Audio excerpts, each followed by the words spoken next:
Welcome to Savvy Business, Life Unscripted, with your host, Christina Rivera, where our guests share their wisdom and valuable business tips, empowering our audience to expand their personal potential.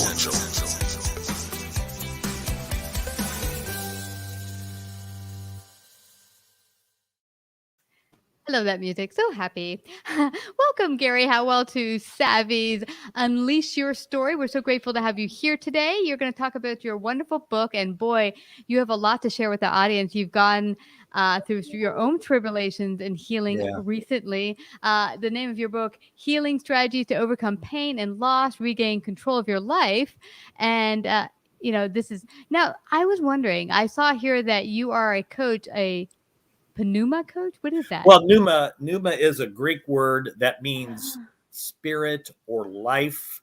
And so what in my coaching, I like to breathe life into people because I come from a positive place. My peers all call me Gary Poppins because I always think everything can work out okay. So pneuma is just breathing life into someone. Yeah, I was like, I wasn't sure I've never heard it though, actually. Yeah. Did you kind of make it up, or did you like go into the Greek alphabet and go like? Yeah, well, no. I have a theology background too, so that's a Greek word, and so when you're doing theology, you're involved in the Greek, and I just knew that it means wind, breath, life, spirit, and so I just thought that's kind of summates what I do. Yeah. That's so cool. Now, when you were studying theology, did you also learn Hebrew and everything? And learn I hated learning the languages. So, there were smarter guys that went before me and wrote books. I'll do that. Yeah. I focused on different things. So I would just look up what a Greek scholar said. And you got to dabble in it a little bit, but it was like, that wasn't my favorite classes. No. Yeah, absolutely. So what brought you, actually, the full title is A Little White Casket, and then the subtitle. But what brought you to write this book? It sounds a little grim when I first got the book sent over to me and I saw the casket. I was like, "Ooh, that sounds fun." What brought you to write your book? And in light of that, the title is just the eye catcher. The really content of a book is the subtitle, which is how to go from grief, pain, and loss to hope and healing. Well, so my daughter, the book's more than just about me. It's about a lot of people I've worked with, a lot of the counseling sessions, but everybody suffers grief. And I kept telling my story a lot of places, and people kept saying, you need to tell your story at a larger scale. And so I wanted to let people, I've had 2 daughters pass away. And how do you navigate through that? And how can you endure that and still find healing? How can you have a positive outlook when you go through that? And it's possible. So I wanted to share that with people. That's phenomenal for me. I had read that in your bio, and I thought, so many parents, when they lose a child, sometimes can never get over it. Like they stay stuck in that moment from the moment that their child was lost. And it's so huge. How did you begin to go through that grief and work your way out to the other end? Yeah, well, it takes intention. One of the myths is that time heals all wounds, and I'm not sure that's true. I maybe for a lesser point of grief it does, but for something really traumatic, it takes a lot of work and a lot of intention to achieve happiness. And so it's a mindset thing. I can focus on the negative, or I can say I'm going to work through this. Death is common to everyone. We're so spoiled in this generation. 100 years ago, death was common to every family all the time. Women died in childbirth, and young babies died. And so we've been kind of spoiled in this generation we live in, where we don't really experience death much. And so that's why people really just don't know what the process is to grieve through it. That's interesting you say that. I think kind of our culture has become spoiled on many fronts. I mean, absolutely. Yeah. Things become so easy that when any bit of tribulation, from a sickness that comes about, or a lost job, or kids even going off to college, often people just fall apart. And what is your take on why that is today? I mean, I'm thinking maybe playing some part into how convenient and easy maybe modern life is. But we have a cure for everything, and we have an answer for everything. So it really just gets easy. There's not a whole lot of work involved, So it sounds a little morbid when I first said that, but life is really a series of learning how to grieve. You grieve when you finish your teenage years, you grieve the fact that now I'm adult. You get married, you have kids, and you grieve an empty nest. You then at a certain age, you start losing parents, and so once you learn how to grieve, you realize grieving is a normal process in the human experience. I used to, because I knew what it was like to have pain, and so I used to, in my coaching and counseling, I would try to keep people. I hated to watch people suffer and grieve, so I tried to help them keep from that until I realized suffering, it has a purpose to it. In fact, in the religious world, there is a theology of suffering where sometimes you don't appreciate things in life until you have suffered. You have to suffer to get to a point. It totally reorganizes your perspective a lot of times. So I realized I can't keep people from suffering. I can help them navigate through it and learn the lessons they're supposed to learn. That's kind of where I am when it comes to grief counseling. Yeah, and that makes so much sense. I remember many years ago being in this spiritual / psychology retreat, and they'd have us go through childhood stuff and whatever. And, as we're in this group together, it's very, private and confidential. But, people would break down because they're sharing really intimate things of trials they've gone through. And, all you want to do when you see someone really upset, you want to go over there, oh, no. And the psychologist is like, nope, don't let them. They just would silently hand them the tissues. Yeah, because when you do that, you stop them in the grieving process. I did that to my wife. So husbands, one of the myths is that we grieve the same. Well, husbands and wives grieve different. So I would see my wife cry, so I had to be strong because I didn't want her to see me cry.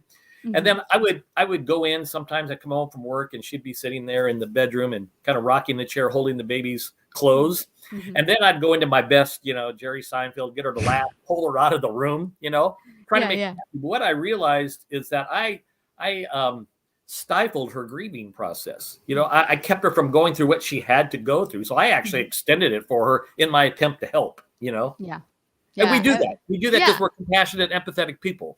Yeah, I mean, who'd like to see someone in suffer mode? Yeah. It's not nice. Now, what was amazing to me is you told me that right after your book went out, A Little White Casket, that you realized, oh my gosh, you got diagnosed with cancer.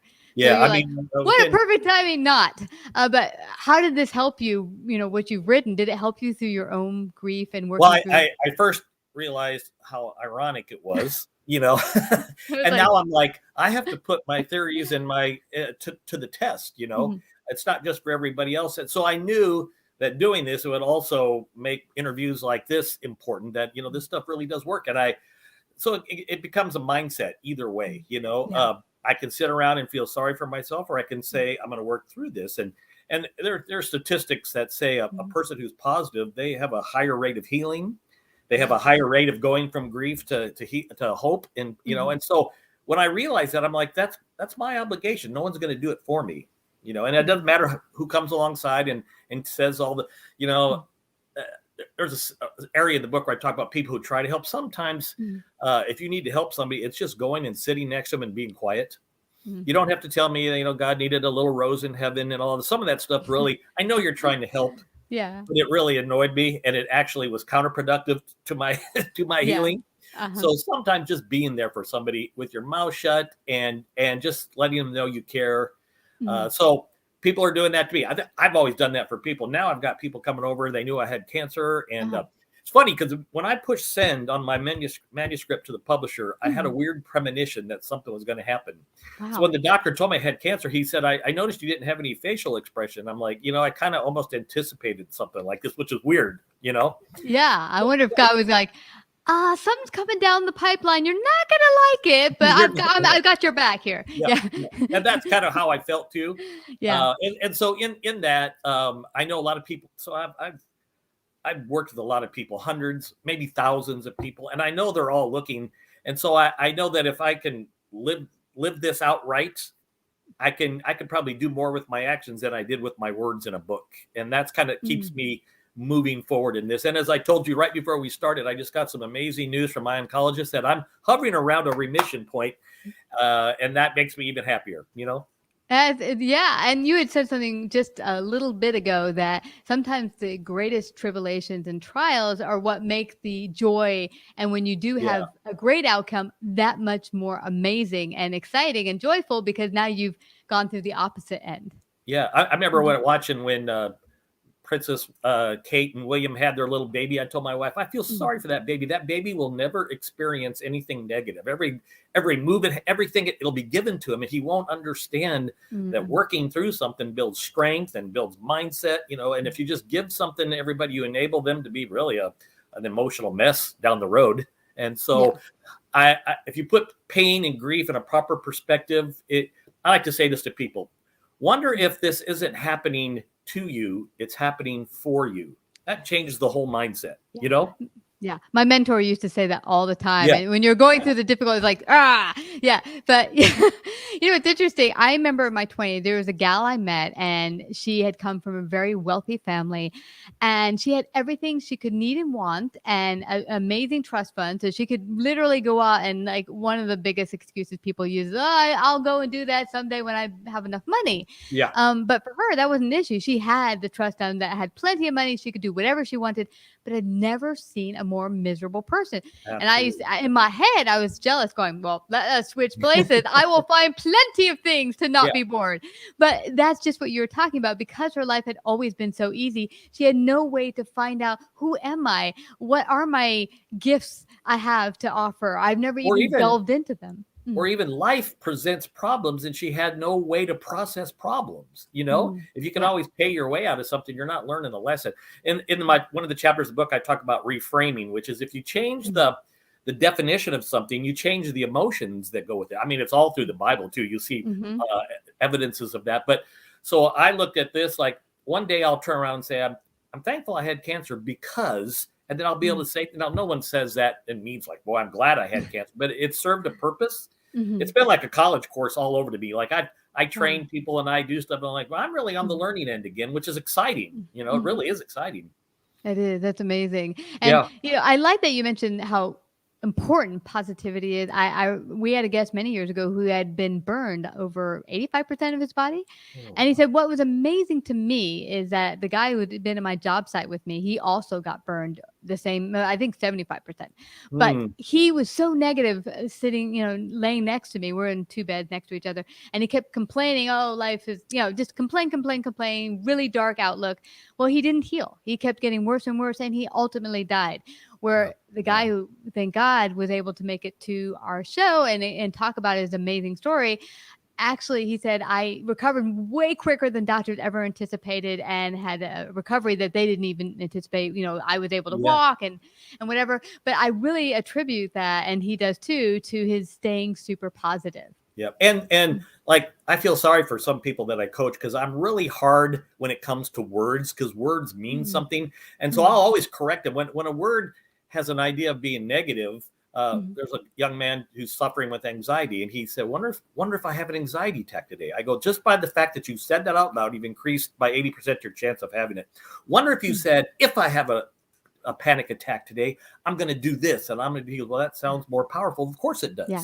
Same scenario, but it's the words that feed. One of my certifications is in NLP, Neuro-Linguistic Programming, Neuro-Linguistic, how I can talk to my, and handle stuff and rearrange things in my head. And I'd much rather be positive than negative, even if it doesn't work out.